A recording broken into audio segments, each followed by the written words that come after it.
Hello beautiful people, welcome to today's video where we talk about building your dream life with smart budgeting. Setting up a budget is a key essential to your financial plan. If you have a financial plan in place, a budget is one of those key components that you are supposed to also have set up. And without your budget, you will not know how you are doing financially, and you will not know whether you are reaching your goals or not. With that said, a budget shows you a key things about your money. It shows you how much you are earning. It shows you how much you are spending. It shows you whether you are saving or not and how much exactly you are saving. Same with your investments. It shows you how much you are putting towards in your investments or not. And it also shows you what you can afford and what you cannot afford, and it also allows you to have an idea of whether you are living within your means or you are living above your means. That means your budget is more like a financial map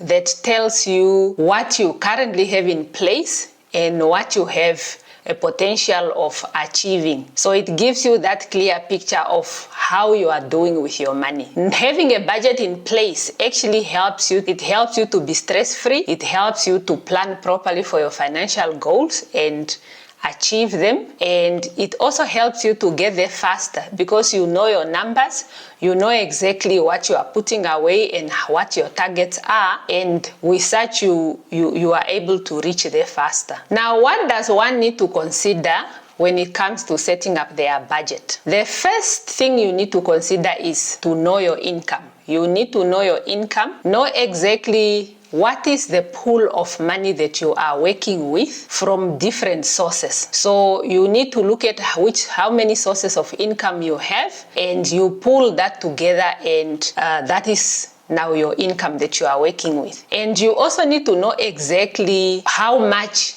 each of those sources of income is bringing in per month, and that has to be after you remove your taxes. So after tax, how much does each stream bring in? So if you have 4 streams of income, each one you indicate the after tax amount that you are getting every month. Now, your income includes your salary if you are employed, or if you are self-employed and you pay yourself a salary. It also includes your side hustle income, and then if you have money put aside in investments, you could also be getting interest from your investments, or you could be getting dividends. You also include any support that you are receiving from either a partner or parents or family members as part of your income. The second thing you need to do is to list your monthly expenses. And your monthly expenses comes in 2 categories. Number 1 is your fixed expenses and your variable expenses. Now, with your fixed expenses, these are the things that are non-negotiable and they mainly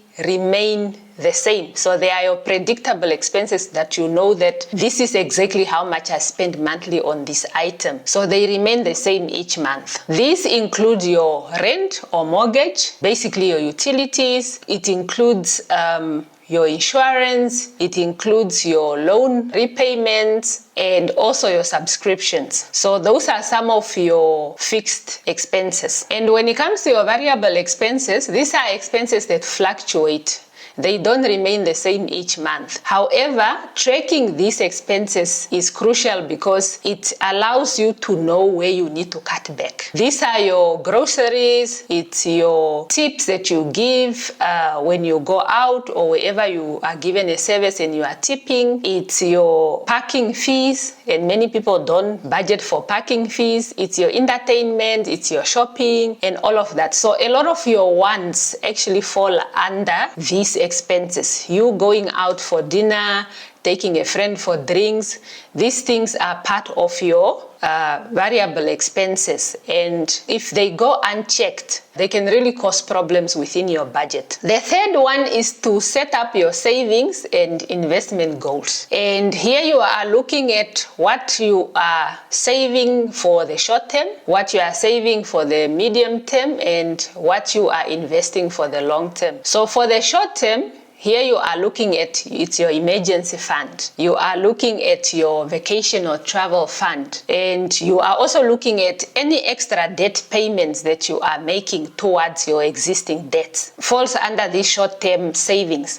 And in the medium term, we are looking at your fund for large purchases. And these large purchases could be a down payment on a home, it could be a down payment on a car, it could be you putting money aside to build back home because you want to put a flat or to put a small house at your parents' plot. So these are the large expenses that you are saving for in the medium term. And in the long term, we are looking at your retirement contributions and your other investment accounts, like your discretionary investments that are not linked necessarily to your pension or retirement accounts. The fourth one is to look at your debt goals. How much money are you putting away towards your credit cards, towards your personal loans, towards your student loans, and any other short-term loans that you might have. And with these ones, you must always pay the minimum. Never go below the minimum that is required of you to pay. However, you must aim to pay extra.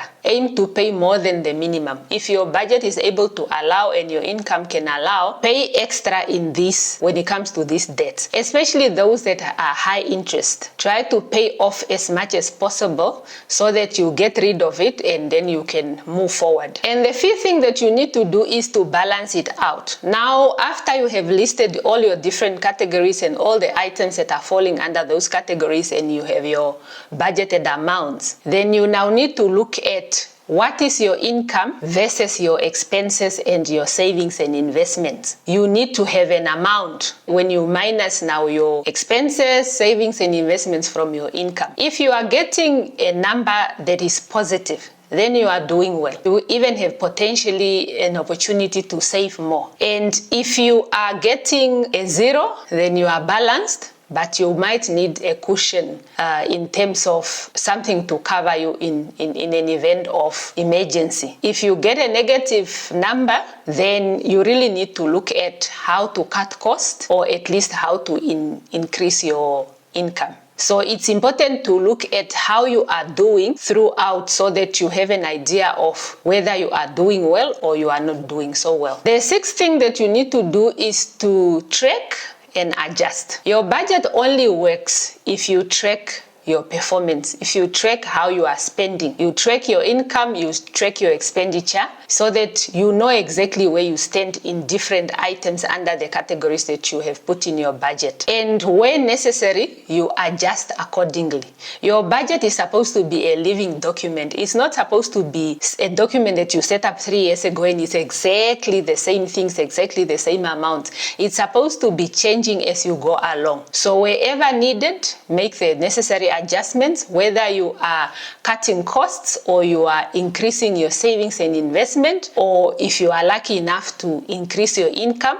Once the income goes up, make those adjustments so that you are saving and investing more for your future. Now, part of tracking is also doing monthly reviews of your budget so that you have an understanding of whether you are underspending or you are overspending. And like I have said in a previous video, if you underspend, have a plan for what you do with those funds. Do you put them towards your emergency savings? Do you put them towards investments? Where does that money go if you underspend? There must be a plan.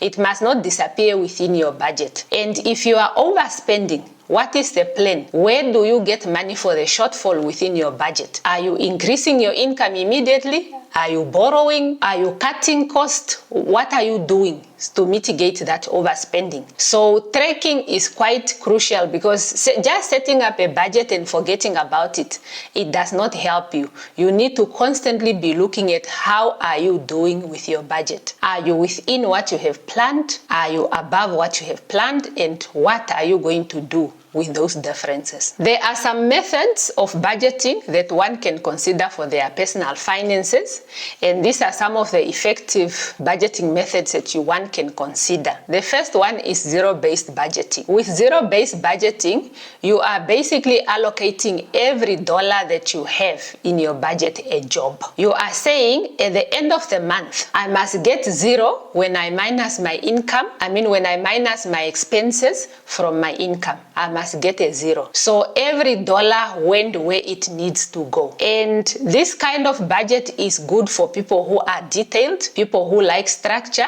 and people who really just want to track every penny of their money. Especially if you are in a growth phase, where you are growing yourself financially, where you want to make sure that you have control over your finances. This is really one of the best budgeting methods that you can use for your personal finances. You can either do this with a spreadsheet, or you can do this with a notebook, or if you have access to an app that works best for you, you can use an app. So it does not matter really which tracking method you are using, as long as you are tracking every movement of every dollar within your budget. So that $10 tip that you gave, it must be accounted for. When you have given a friend a gift, it must be accounted for. We don't always plan for things like birthday gifts and tips and parking fees and all these things, but they add up. So make sure that you are tracking, this budget allows you actually to track every single cent of your money. The second budgeting method to consider is the 50-30-20 rule.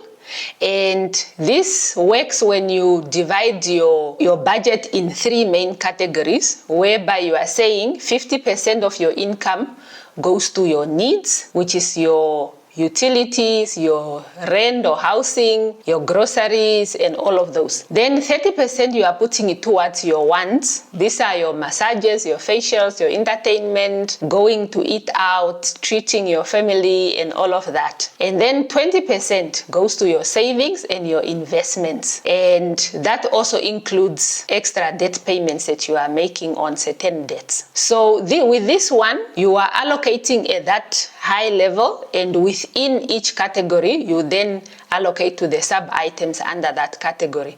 And this is good for beginners or for people who really just want a flexible system. With this one, you can also use different budgeting tools, such as apps, and also spreadsheets and mental tracking can work with this one. The third budgeting method that you can consider is the cash system or cash stuffing. And with this one, you have envelopes and you stuff those envelopes under each category. You stuff those envelopes with cash. And as you go along the month, if you finish the money that is allocated to that specific envelope, then that means for that month you are done spending on that area of your budget. So once the envelope is empty, there is no extra money allocated to that envelope, and that is it for that spending category. This one is a good method for people who have a problem with overspending, or people who feel they struggle to manage their finances and they are easily swiping their cards wherever they go. So to minimize that and to have that physical touch of your money as you are paying, then it's good to rather withdraw the funds from your transactional account and then allocate the different envelopes of your expenses, and you spend accordingly under each envelope, and that will help you to remain disciplined. And the tools you need for these ones, obviously, if you are doing the physical cash stuffing, you need the envelopes to stuff, and make it creative, label your envelopes nicely so that every time you look at it, it's stimulating, it's mentally stimulating for you. And there are also some digital apps that allow that type of allocation to different categories that you can also use if you have access to that in your area. The fourth method of budgeting is paying yourself first. And this one is the type of budgeting where you make sure that you set aside a portion of income that goes to your savings and investments. And after you have done that, you can then spend what is left on your expenses. So your biggest priority is your savings and investments. And once you have covered that, whatever is left in your account, then is what you now decide how you are going to pay your expenses. This budgeting method is best for people who want to really focus on prioritizing savings and their investments, and they are really focused on their long-term goals. And with this method, you just need to set up automatic transfers. Once you transfer the money out of your transactional account into your savings and investments, then whatever is left, you can pay the different expenses that you need to cover. The fifth budgeting method is the minimalist budgeting. With this budgeting method, you figure out how much you want to save and invest each month. you automate that, and then you spend the rest without micromanaging every dollar. So basically here, you are focused on the bigger picture and you are not interested in counting every dollar like the method of zero-based budgeting. So you automate your savings and you automate your transfers to your investments and savings, and whatever is remaining is what now you just live off without having a whole lot of tracking involved. So here you don't track. Now, the minimalist budgeting method is best for high-income earners, like really high-income earners. People who the small coffee, the small tip here and there, those things don't matter. They are really just focusing on the bigger picture. So unless you are a high income earner, this is not the best budgeting method for you. Then the last one, which is at number 6, is the bi-weekly or weekly budgeting. This is mainly for people who either have income that is coming in weekly or twice a month, or income that is really not regular, and you budget based on your paycheck schedules. So if your schedule is every week, you budget according to that. So you budget this week's amount and then the next week and the next week, so you will have different allocations according to how you are getting your paycheck. And with this, you can of course track using your calendar, but you can also use now the budgeting apps where you can have your different line items, or a spreadsheet where you can have different line items under each category and you track accordingly. When it comes to choosing which method you want to use, you have to ask yourself, am I a person who loves being in control of my money? Am I a person who is very detailed? Or am I a person who prefers a free system and who prefers simplicity? And you also need to look at how frequent does your income come in. Is it monthly? Is it every 3 months? Is it weekly? Is it twice a month? Answering those questions will help you decide what type of method you want to look at. Also look at, are you focused on savings and investments, or you are more focused on your day-to-day spending? Because those are different targets when you're looking at your finances. When it comes to choosing the method, there is not really a right or wrong answer. There is really just looking at which method or which combination of methods, because you can also use more than one method. Which combination of methods or which one method will be the best for you, looking at what your needs and what your circumstances are. Then you can choose that and you run with it. And if you see that this is working for me now, but suddenly when my life has adjusted, it's no longer working, then it's okay to move on to a different method or combine with a different method. So really here you play around, you see what works best for you in that time, and you adjust as you go. We have come to the end of this video. Let me know in the comments which budgeting methods are you using and which one have worked the best for you. And if you are not already part of our family of over 200 subscribers, make sure that you subscribe so that you can see more content on personal finances. And I will see you in the next video.